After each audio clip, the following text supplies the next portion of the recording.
가까이 계시는 하나님. 오늘 말씀은 하나님께서 우리를 초대하시는 그런 말씀입니다. 신약의 위대한 초대의 말씀은 예수님의 수고하고 무거운 짐진 자들아 다 내게로 오라 하시는 말씀입니다. 그 말씀과 비견할 만한 구약의 하나님의 초대의 말씀이 오늘 읽으신 말씀입니다. 하나님께서 우리를 오라 그렇게 초대하십니다. 돈 없는 자도 오고 값없이 와서 사 먹으라 그렇게 초대를 하고 계십니다. 너무나 귀하고 너무나 놀라운 말씀인데 이 초대가 누구에게 주어진 초대인지 한번 1절 말씀 한번 보겠습니다. 오라 너희 모든 목마른 자들아, 이렇게 말씀이 시작이 됩니다. 너희 모든 목마른 자들아.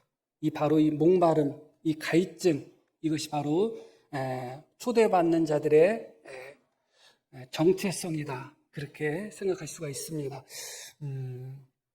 사실은 모든 목마른 자들아 이렇게 말씀이 시작이 되었지만 이 말씀에 예외가 있는 사람이 있을까, 그런 생각을 하게 됩니다.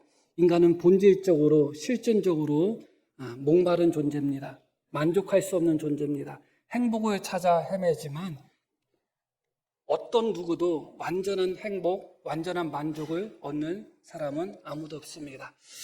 그 무엇으로도 인간의 목마름, 그 무엇으로도 인간의 갈증을 해결할 수 있는 것은 없습니다. 그렇기 때문에 현대에 살고 있는 많은 사람들은 이 갈증 속에서, 영적 갈증, 육적 갈증 속에서 다 공허함 속에서 살아가고 있고 다 저마다 채우고 또 채우는 그런 모습으로 살아가지만 아무도 채우지 못하고 허무함 속에서 살아가는 것이 우리의 모습이 아닌가 생각합니다. 2절 말씀에도 이런 목마른 자들에 대한 말씀이 이어지고 있습니다. 한번 보겠습니다. 너희가 어찌하여 양식이 아닌 것을 위하여 은을 달아주며 배부르게 하지 못할 것을 위하여 수고하느냐. 그렇게 만족하기 위하여, 배부르기 위하여 돈을 쓰고 수고하고 노력하지만 궁극적으로 만족을 얻을 수는 없습니다.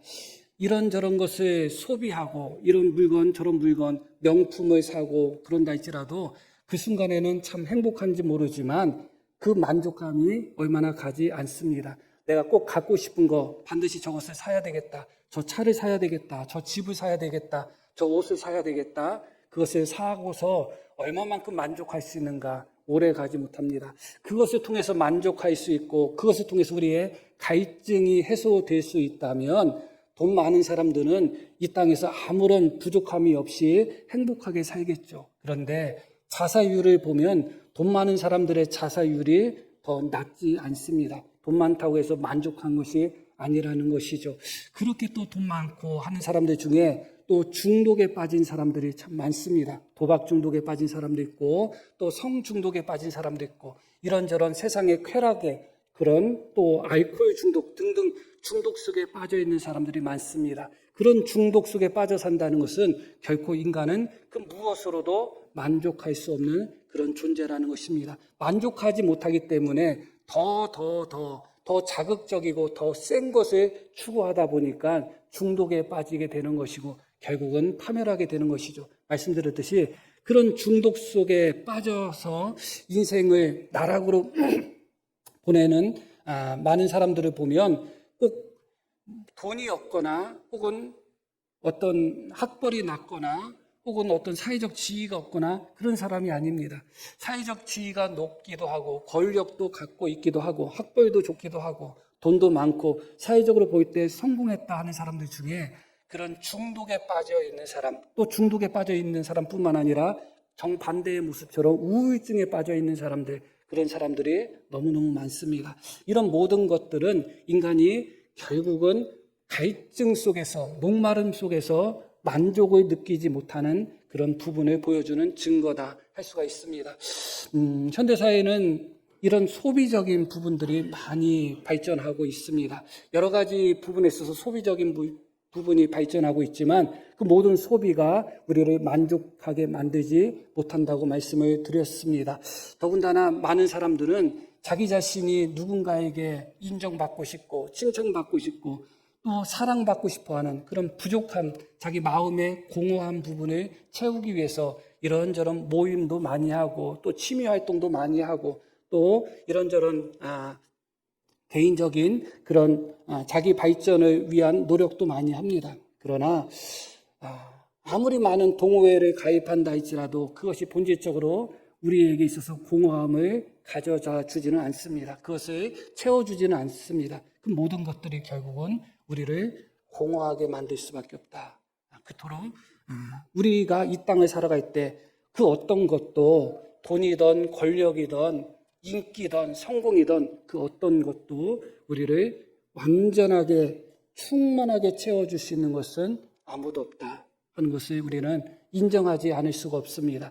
우리 성도님들 스스로를 돌아봐도 그것을 고백하지 않을 수 없을 것입니다. 내가 무엇을 성취하고 무엇을 이루고 무엇을 가지면 참 만족하고 행복할 것 같은데 그게 얼마나 가나요? 얼마 가지 않습니다.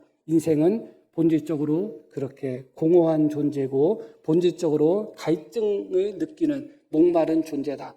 그런 목마른 존재들, 무엇을 해도 참된 만족, 무엇을 해도 참된 행복, 무엇을 해도 참된 기쁨을 누리지 못하는, 그래서 심지어 중독에까지 빠지는, 혹은 우울증에 빠지는, 혹은 삶의 공허 속에서 심지어 어떤 이는 삶을 자기 스스로 끝내는 그런 모습에까지 떨어지는, 그 정도로 인간은 목마른 존재, 갈증이 날 수밖에 없는 그런 존재다. 여러 번 제가 말씀을 드리지만 마치 세상에 주는 만족은 바닷물이 주는 만족과 다를 바가 없다. 아무리 목이 마른다 할지라도 바닷물을 먹고 한다 할지라도 궁극적으로 갈증이 해소될 수 없죠. 먹으면 먹을수록 더 갈증 나고 먹으면 먹을수록 더 목마른 것이 세상이 우리에게 가져다주는 만족이다. 세상은 외칩니다. 이것만 네가 가지면, 이것만 네가 성취하면, 이것만 네가 이룰 수만 있다면 너는 만족할 거야. 세상은 그렇게 이야기하지만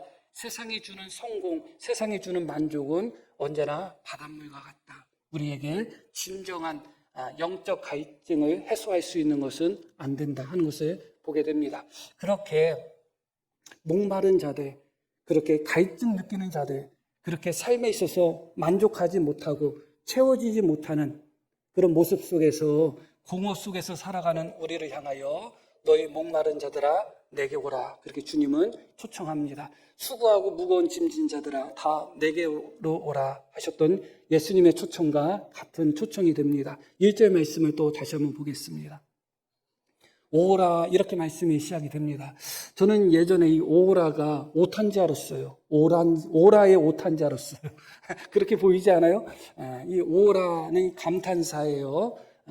탄식하는 것인데 두 가지 의미로 번역이 됩니다. 화이스진저, 그런 의미로 번역되기도 하고 또 하나는 슬프다 하는 의미로 번역되는 단어예요. 여기서는 어떻게 번역됐을까? 어떤 의미일까요? 슬프다는 의미죠. 하나님께서 그렇게 목마른 자들, 우리를 보면서 하나님이 첫 번째 느끼셨던 하나님의 마음이 무엇인가? 슬픔이었다. 아, 슬프다. 너희 목마른 자들아. 이게 주님의 마음이 담겨 있는 말이에요. 그래서 시작하는 단어가 슬프다. 이렇게 시작하는 것이 너무나 와닿습니다.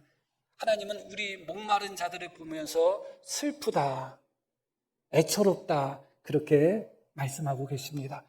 그러기 때문에 이어지는 말씀이 어떻게 이어지는가?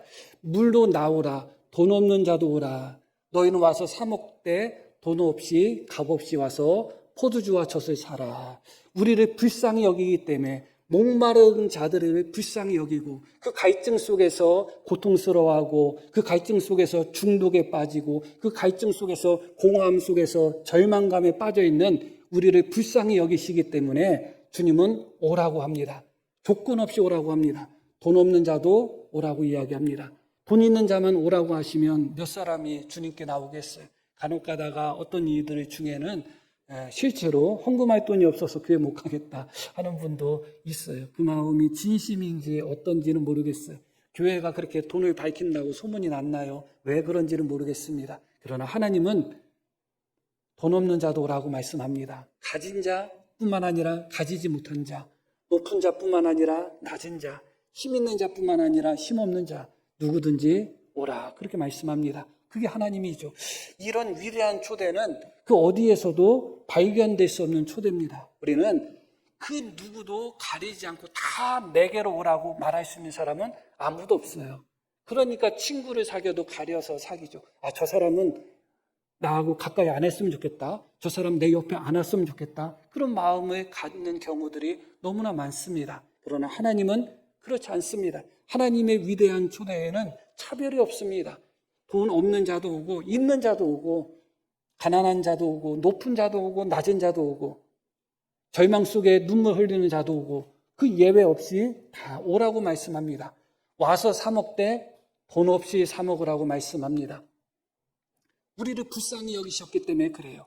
어떠한 조건, 어떠한 공로를 우리에게 요구하신다면 하나님 앞에 나와서 이 영적 갈증을 해소할 수 있는 사람은 아무도 없을 것입니다. 그런데 누구든지 와라 그렇게 말씀하시고 돈 없이 사 먹어라, 값 없이 사 먹어라 그렇게 말씀하고 계십니다.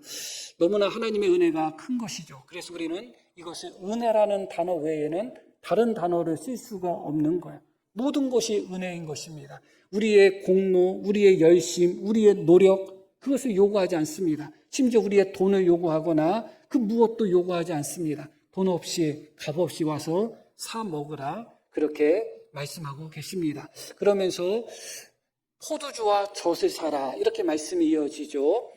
목마른 자들에게 뭐라고 말씀하시는가? 물로 나오라는 것입니다. 그러면 거기서 충분할 것 같잖아요. 목마른 자들이 물을 마시면 되잖아요. 그런데 값없이 그들에게 무엇을 주시겠다고 말씀하시는가? 포도주와 젖을 값없이 주시겠다 그렇게 말씀합니다. 목말라 하는 자에게 물 한 잔만 주셔도 고마운데 가장 귀한 포도주를 주시겠다고 말씀하시고 가장 귀한 우유를 젖을 주시겠다고 말씀하시는 거예요. 그게 2절에도 이렇게 이어서 나옵니다. 2절 보면 너희가 어찌하여 양식이 아닌 것을 위하여 은을 달아주며 배부르게 하지 못할 것을 위하여 수고하느냐 내게 듣고 들을지어다. 그리하면 너희가 좋은 것을 먹을 것이며 너희 자신들이 기름진 것으로 즐거움을 얻으리라. 그러니까 하나님은 목말라 하는 우리에게 그냥 물만 먹이시겠다가 아니에요. 포도주를 주시겠다고 말씀하시고 젖을 주시겠다고 말씀하시고 우리에게 기름진 것으로 우리에게 좋은 것으로 우리를 즐거움을 얻게 하시겠다. 하나님의 마음이 충분히 느껴졌을 줄 압니다. 하나님은 갈증 속에서 채워지지 못하는 그런 공허 속에서 괴로워하는 인생들을 보면서 하나님은 슬프다 그렇게 말씀하셨습니다. 하나님의 마음이 충분히 느껴지죠. 그 하나님은 누구든지 오라고 말씀하셨습니다. 돈 없는 자도 오라고 말씀하십니다. 하나님의 마음이 충분히 느껴집니다. 돈 없이 값 없이 사 먹으라고 합니다. 하나님의 마음이 너무너무 느껴집니다.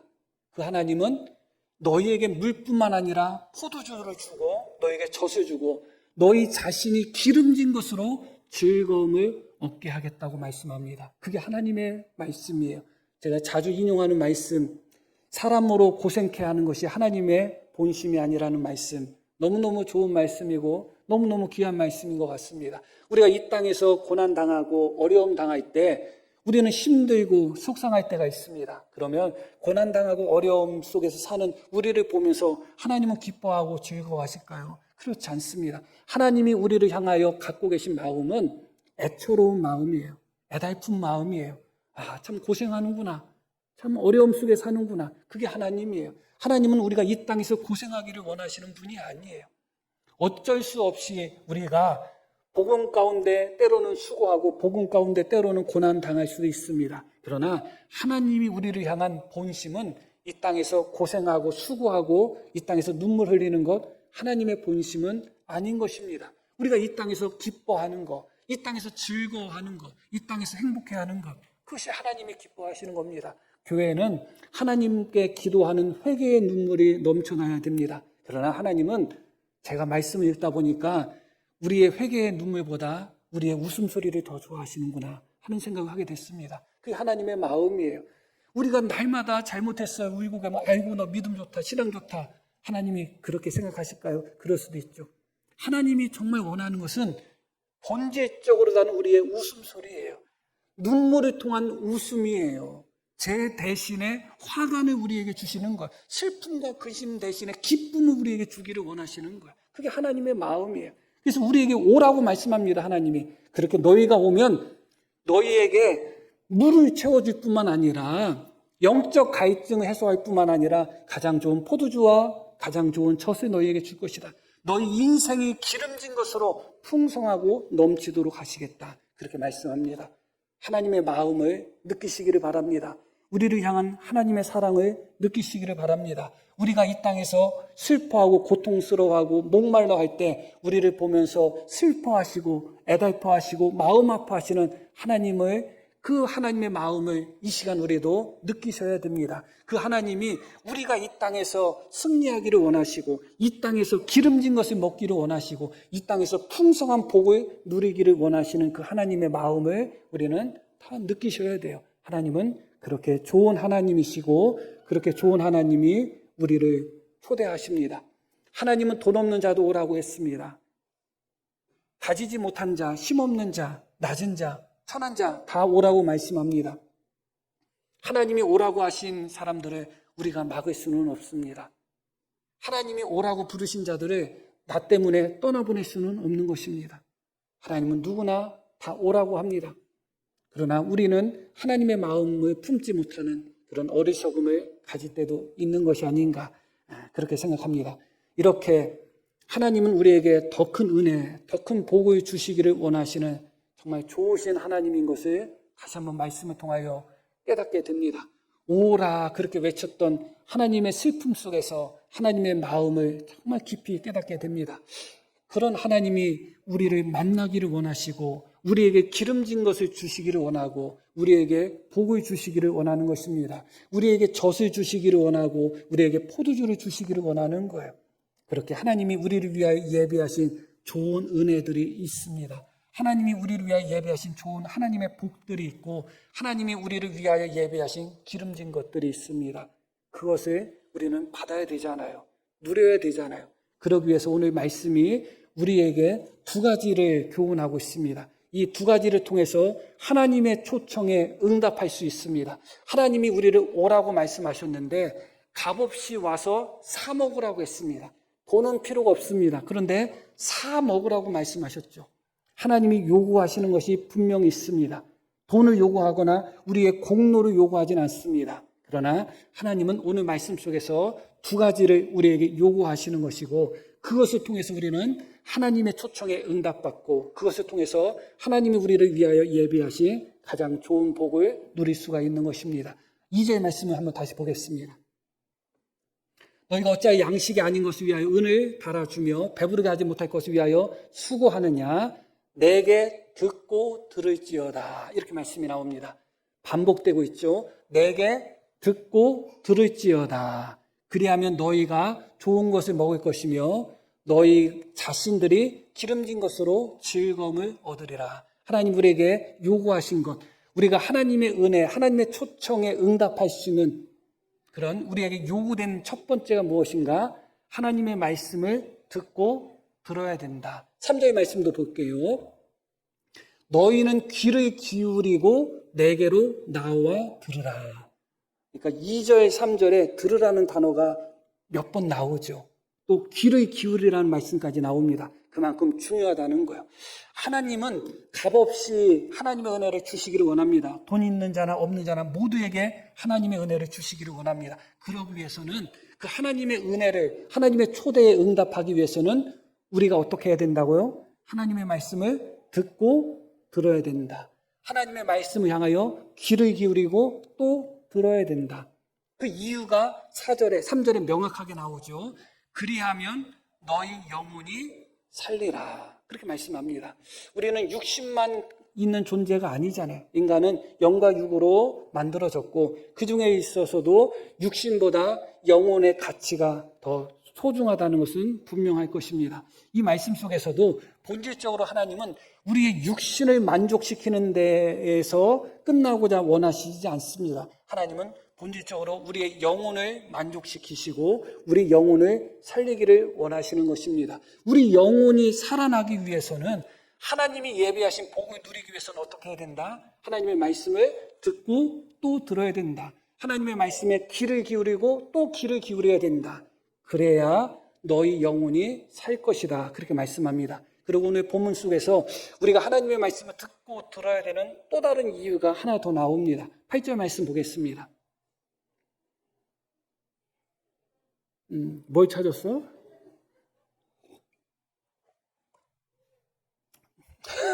자, 8절. 이는 내 생각이 너희의 생각과 다르며 내 길은 너희의 길과 다름이니라. 여호와의 말씀이니라. 9절도 이는 하늘이 땅보다 높음같이 내 길은 너희의 길보다 높으며 내 생각은 너희 생각보다 높음이니라. 왜 하나님의 말씀을 듣고 또 들어야 되는가? 하나님의 생각과 내 생각이 다르기 때문에 그래요. 하나님의 말씀을 듣고 듣지 않으면 내 생각대로 사는 거예요. 하나님 생각대로 살아야 되는데 왜 하나님의 말씀을 듣고 또 들어야 되는가? 하나님의 길과 우리의 길이 다르기 때문에 그래요. 하나님의 말씀을 듣고 또 듣지 않으면 하나님의 길로 걸어가지 않고 나의 길로 걸어가는 거예요. 그렇기 때문에 하나님은 우리에게 내게로 와서 듣고 들어라.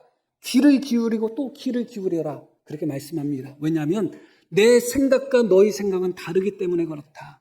나의 길과 너의 길은 다르기 때문에 그렇다. 하늘이 땅보다 높음같이 나의 길은 너희의 길보다 높고 나의 생각은 너희의 생각보다 높다고 말씀합니다. 하나님의 말씀을 듣고 또 들어야 되는 가장 명확한 이유가 바로 여기에 나오는 것입니다. 하나님의 말씀에 귀를 기울이는 사람과 하나님의 말씀에 귀를 기울이지 않고 듣지 않는 사람의 차이가 여기에서 명확하게 나눠지는 것입니다. 하나님의 말씀을 왜 들어야 되는가? 다시 말씀드리면 하나님의 생각과 우리 생각이 다르기 때문에 그렇습니다. 그리고 우리 생각이 하나님 생각보다 옳을 수는 없습니다. 하나님의 미련한 것이 인간의 지혜로운 것보다 훨씬 더 지혜롭다고 말씀하고 있지 않아요? 그러니까 당연히 우리 생각이 아니라 하나님의 생각을 따라가야 되는데 하나님의 말씀을 듣지 않으면 하나님의 생각을 따라갈 수가 없는 거예요. 그래서 우리가 하나님의 말씀을 듣고 또 들어야 되는 이유가 여기에서 명확한 겁니다. 그것이 무엇이라고요? 하나님의 생각과 우리 생각이 다르기 때문에, 하나님의 길과 우리의 길이 다르기 때문에 그렇습니다. 다시 8절 말씀을 보겠습니다. 함께 읽겠습니다. 이는 내 생각이 너희의 생각과 다르며 내 길은 너희의 길과 다름이니라. 여호와의 말씀이니라. 나의 생각이 너희 생각과 다르고 나의 길이 너희 길과 다른데 듣고 듣지 않으면 어떻게 되겠느냐? 하나님은 말씀합니다. 두 번째로 하나님께서 우리를 위한 초대에 응하기 위해서 하나님이 우리를 위하여 예비하신 복을 누리기 위해서 듣고 들어야 되는 것, 그것이 첫 번째고 두 번째는 무엇인가? 7절 말씀을 보겠습니다. 악인은 그의 길을, 불의한 자는 그의 생각을 버리고 여호와께로 돌아오라. 어떻게 하라고 말씀이 나오죠? 하나님께로 돌아오라. 그렇게 말씀합니다. 그런데 하나님께로 돌아가기 위해서 어떻게 해야 되는가? 그의 길을, 그의 생각을 버리고 돌아오라. 바로 이것이 앞부분에서 말씀드린 것과 이어지는 것입니다. 하나님의 말씀을 듣고 또 듣지 않으면 내 생각이 옳다고 생각해버리는 거예요. 하나님의 말씀을 듣고 또 들어서 깨닫게 되면 내 생각과 하나님의 생각이 달랐구나. 내 생각이 옳은 생각이 아니었구나를 깨닫게 되고 내 생각을 버리게 됩니다. 그런데 하나님의 말씀을 듣고 또 듣지 않으면 내 생각을 버리지를 않아요. 내 생각이 옳은 겁니다. 내 말이 맞는 거예요. 그러다 보니까 언제나 내 생각, 내 말, 내 의견만 중요하게 생각하는 것이죠. 왜 그런가? 하나님의 말씀을 듣지 않았기 때문에 그렇습니다. 하나님의 생각과 우리의 생각이 다른데 하나님의 말씀을 듣고 또 들을 때 나의 생각과 하나님의 생각이 다름을 깨닫게 되고 그 다름은 그냥 다른 것이 아니라 틀린 것이다. 그렇게 표현할 수 있는 내 생각은 그냥 이 사람 저 사람이 다른 것이 아니라 내 생각은 하나님의 생각과 비교하면 틀린 생각이다. 그겁니다. 당연히 버리게 되죠. 나의 길도 마찬가지입니다. 이 길이 옳은 길이라고 생각하고, 이 길이 바른 길이라고 생각하고, 이 길이 하나님의 뜻이라고 생각하고 그 길을 걸어가는데, 하나님의 말씀을 듣고 또 들으면 그 길이 하나님의 길과 다르다는 것을 깨닫게 되어 있는 것입니다. 그런데 하나님의 말씀을 듣지 않고 깨닫지 않고 귀를 기울이지 않으면 내가 가는 그 길이 옳은 길이라고 생각하는 거예요. 내가 가는 그 길이 바른 길이라고 생각하는 것입니다. 참으로 안타까운 것이죠. 하나님의 생각과 다른 생각을 품고 있으면서 내 생각이 옳다고 생각하고 있고, 하나님 길과 다른 길을 걸어가면서 내 길이 바른 길이라고 생각하고 있으니까 거기에 문제가 생긴 것입니다. 그렇기 때문에 두 번째로 우리에게 요구되는 것은 하나님께로 돌아가야 되는데, 하나님께로 돌아가기 위해서는 어떻게 해야 된다? 버려야 된다. 내 생각을 버리고 내 길을 버려야 된다. 내 생각과 내 길을 버리기 위해서는 내 길이 잘못됐다는 것, 내 생각이 잘못됐다는 것을 인정해야 되는데, 그러기 위해서는 어떻게 해야 돼요? 하나님의 말씀을 또 듣고 또 듣는 것입니다. 설교가 사실은 그런 역할을 하는 것입니다. 이 말씀을 통해서 우리 성도님들이 평소에 생각하지 못했던 부분, 깨닫지 못했던 부분, 내 생각이 옳다고 생각했던 그런 부분들이 말씀을 통해서 깨어지고 변화되고 말씀을 통해서 깨달아지는 것입니다. 그래서 내 생각이 옳다고 생각했는데, 이것이 맞다고 생각했는데 아니구나, 그렇게 생각하며 자기 자신을 변화시키는 것, 자기 자신의 생각을 버리는 것, 그게 말씀을 듣는 것이고 말씀의 유익인 것입니다. 그렇기 때문에 언제나 말씀을 들을 때 내 생각을 끝까지 지키려고 해서는 안 돼요. 하나님의 말씀은 견고한 진을 파하는 강력이라고 말씀합니다. 우리의 마음속에 있는 그 견고한 진이 말씀으로 깨어져야 돼요. 그러나 어떤 이들은 하나님의 말씀을 들을 때 내 생각을 깨트릴 생각을 하지 않고, 나의 길을 버릴 생각하지 않고, 내 생각이 끝까지 옳다 생각하며 말씀을 쳐내고 말씀을 거부하고 말씀에 외면하는 성도들이 있습니다. 너무나 안타까운 것이죠. 말씀을 듣고 들었지만 들은 말씀을 통하여 내 생각과 하나님의 생각의 다름을 깨닫고 내 생각과 내 길을 버리는 선택을 하지 않고 끝까지 내 생각을 고집하고 끝까지 내 길을 고집한다면 말씀을 들어도 듣지 않은 것과 동일하다 할 수 있지 않겠습니까? 그렇기 때문에 우리는 내 생각과 내 길을 버리고 주님께로 돌아와야 됩니다. 다시 7절 말씀을 다시 한번 볼게요. 악인은 그의 길을, 불의한 자는 그의 생각을 버리라, 이렇게 말씀이 나옵니다. 그러면 해당되는 사람이 악인과 불의한 자만 해당된다고 느낄 수도 있겠죠. 그러나 8절 말씀 이어서 봅니다. 이는 내 생각이 너희 생각과 다르다. 하나님의 생각이 악인과 같겠어요? 다르겠어요? 다르죠. 그러면 하나님의 생각이 우리와는 같을까요? 우리와도 다릅니다. 그래서 내 생각은 너희의 생각과 다르다. 너희에는 예외가 없습니다. 본질적으로 하나님의 생각과 우리의 생각은 달라요. 본질적으로 하나님의 길과 우리의 길이 달라요. 이게 중요한 것입니다. 악인의 생각은 하나님의 생각과 다르고 악인의 길은 하나님의 길과 다르다. 맞아. 그런데 우리는 마치 내 생각은 하나님의 생각과 같고 내 길은 하나님의 길과 같다는 착각을 하는 거예요. 나는 예수님을 믿는 사람이니까, 나는 예수님을 잘 믿는 사람이니까, 나는 성경을 읽는 사람이니까, 나는 말씀에 있어서 깨어있는 사람이니까 내 생각은 하나님 생각과 같겠지. 나는 신학을 몇 년 하고 목사된 지 몇십 년 된 목사니까 당연히 내 생각은 하나님 생각과 같겠지. 그렇게 착각할 수도 있습니다. 그러나 예외가 없어요. 그래서 우리가 첫 번째로 버려야 될 것이 무엇이냐? 이 말씀 속에서는 내 생각이 하나님의 생각과 같다는 생각을 첫 번째로 버려야 돼요. 내 생각이 옳다는 생각을 첫 번째로 버려야 돼요.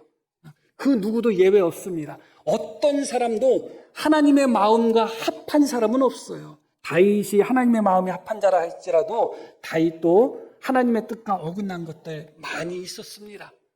하나님의 길과 나의 길이 다름을 겸손하게 인정하며 모든 성도들이 내 생각이 하나님의 뜻이다, 내 생각이 옳다는 그런 고집, 그런 마음을 버려야 됩니다. 그 마음을 버리고 하나님께 돌아올 때 하나님이 우리를 위해서 예비하신 너무나 놀라운 젖과 꿀의 은혜, 포도주의 은혜, 그런 풍성한 은혜가 우리에게 주어지는 것입니다. 다시 7절 말씀을 보겠습니다. 악인은 그의 길을, 불의한 자는 그의 생각을 버리고 여호와께로 돌아오라. 이어지는 말씀 봅니다. 함께 읽습니다. 그리하면 그가 긍휼히 여기시리라. 우리 하나님께로 돌아오라. 그가 너그럽게 용서하시리라. 너무나 귀한 말씀입니다. 돌아오기만 하면 너의 길을 버리고 너의 생각을 버리고 돌아오기만 하면 어떻게 하실 것이다? 불쌍히 여기실 것이다. 한없이 불쌍히 여겨주실 것이다. 1절 오라 그렇게 탄식하고 슬퍼하셨던 그 하나님, 내게로 오라고 하셨던 그 하나님이 오라고 해서 하나님께 왔습니다 했을 때 박대하시겠어요? 왜 왔어? 누가 오라고 했어? 하나님이 그러시겠어요? 그렇지 않죠. 그가 긍휼히 여기실 것이다. 우리 하나님께로 돌아오라. 그러면 너그럽게, 아주 너그럽게 용서하실 것이다. 그러면서 이어지는 말씀이 어떤 말씀이 이어지는 거예요? 이는 내 생각이 너희 생각과 다르며 내 길은 너희 길과 다릅니다. 이 말씀의 두 번째 의미가 여기에 담겨 있는 거예요. 우리가 잘 아시는 바와 같이 탕자의 비유를 예수님께서 말씀하신 탕자의 비유 잘 아시죠? 그 말씀이 이 말씀을 너무너무 잘 설명하고 있는 것 같습니다. 누가복음 15장 말씀 한번 볼게요.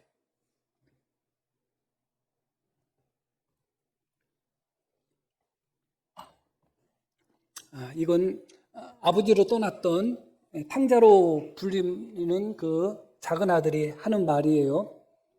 내가 일어나 아버지께 가서 이르기를 아버지, 내가 하늘과 아버지께 죄를 지었사오니 지금부터는 아버지 아들이라 일컬음을 감당하지 못하겠나이다. 나를 품꾼의 하나로 보소서. 이게 누구의 마음이에요? 누구 생각이에요? 아들의 생각이에요. 이에 지금부터 이어지는 이에 일어나서 아버지께로 돌아가니라. 돌아가는 순간까지, 아버지를 만난 순간까지 탕자의 마음은 어떤 마음이에요? 나는 하늘과 아버지께 죄를 범했으니 아버지 아들의 자격이 없다. 나는 아버지의 품꾼 정도밖에 못하겠다. 그게 탕자의 마음이에요. 그런데 아직도 거리가 먼데 아버지가 그를 보고 측은히 여겨 달려가 목을 안고 입 맞추니. 이어지는 말씀이 쭉 이어지죠. 옷도 입히고 신발도 신기고 가락지도 끼우고 잔치도 하고 내 아들이 죽었다 살아났다 하면서 너무너무 기뻐하는 거예요. 이는 내 생각이 너의 생각과 다르다. 그거예요. 우리가 생각할 때 어떻게 용서받을 수 있을까? 벼룩도 낯짝이 있다고 하는데 내가 이런 모습으로 살다가 하나님께 돌아간다고 해서 하나님이 받아주실까? 너희 생각은 나의 생각과 다르다는 것입니다.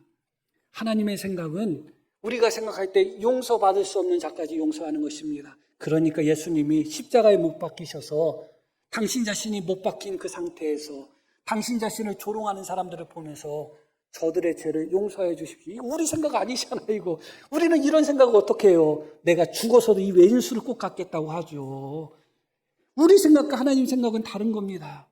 오라는 겁니다. 너그럽게 용서하시겠다는 겁니다. 너희 생각을 버리고 너희 길을 버리고 돌아오기만 하면 넉넉하게 용서하시겠다는 겁니다. 너희 생각과 나의 생각은 다르다. 너희가 스스로 용서받을 수 없다고 생각할 줄 모르지만 그렇지 않다. 그렇지 않다. 마치 탕자의 아버지가 탕자가 돌아왔을 때 그를 보고 달려가 안아준 것처럼 그렇게 하시겠다고 말씀합니다. 이 말씀 속에서 15장 20절 누가복음 중요한 단어가 하나가 있어요. 그건 무엇이냐? 아직도 거리가 먼데, 아직도 거리가 멀었다. 그런데 아버지가 그를 보고 측은히 여겨. 이게 아까 오호라와 비슷한 의미의 단어라고도 할 수 있어요. 슬프다. 그렇게 하셨죠. 불쌍히 여겨서 어떻게 했다고요? 달려가 목을 안고 입을 맞췄다. 여기서 중요한 단어가 뭐냐면 아직도 거리가 먼데. 이게 중요합니다. 왜 중요한가? 오늘 본문 6절의 말씀 보겠습니다. 너희는 여호와를 만날 만한 때에 찾으라. 가까이 계실 때에 그를 부르라. 오늘 말씀 속에서 하나님이 우리에게 가까이 계신다는 거예요. 탕자의 아버지를 통해서 우리는 하나님의 아버지의 사랑을 거기서 배우게 되는데 멀리 있어도 달려가는 것이 아버지의 마음이었어요. 그렇다면 가까이 계신 하나님은 오죽하겠어요? 멀리서도 바라보고서 뛰어가시는 하나님이신데 혹시 내가 너무 멀리 왔다는 생각을 갖고 계신 분은 없나요? 하나님이 가까이 안 계신다고 느끼는 분이 혹시 안 계시나요? 하나님이 너무 멀리 계신 것 같기도 하고 내가 너무 멀리 있다고 느낄 수도 있습니다. 괜찮습니다. 하나님은 가까이 계시는 하나님이지만 멀리서도 보고 우리가 하나님께 돌이키기만 하면 달려오시는 분이 하나님인 거예요. 우리가 하나님을 향해서 한 발짝만 내딛으면 하나님은 10발짝, 100발짝 내딛고 우리에게 달려오시는 하나님이에요. 가까이 계시는 하나님, 너무나 귀한 하나님이십니다. 그러나 내가 스스로 하나님으로부터 멀어졌다고 느끼고 스스로 하나님이 너무 멀게 느껴진다 할지라도 하나님은 그 먼 곳에서부터도 우리에게 달려오시는 하나님이십니다. 그 하나님을 못 만날 사람이 어디 있겠어요? 다 만날 수 있잖아요. 하나님께 가까이 하는 사람도 하나님을 만날 수 있는 것이고 하나님으로부터 멀리 떠나 있는 사람도 하나님을 만날 수 있는 것입니다. 결론적인 말씀을 드리겠습니다. 6절 말씀을 다시 한번 보겠습니다. 함께 읽겠습니다. 너희는 여호와를 만날 만한 때에 찾으라. 가까이 계실 때에 그를 부르라. 뭐라고 말씀하고 계시죠? 지금이 여호와를 만날 만한 때다. 지금이 하나님이 가까이 계신 때다. 그렇게 말씀하고 있습니다. 지금 이 순간 여호와를 만날 만한 때에 찾으라는 이 말씀을 듣고 있는 이 순간보다 하나님을 더 만날 수 있는 기회의 시간이 있을까요? 지금 이 순간이 하나님을 만날 수 있는 가장 좋은 순간입니다.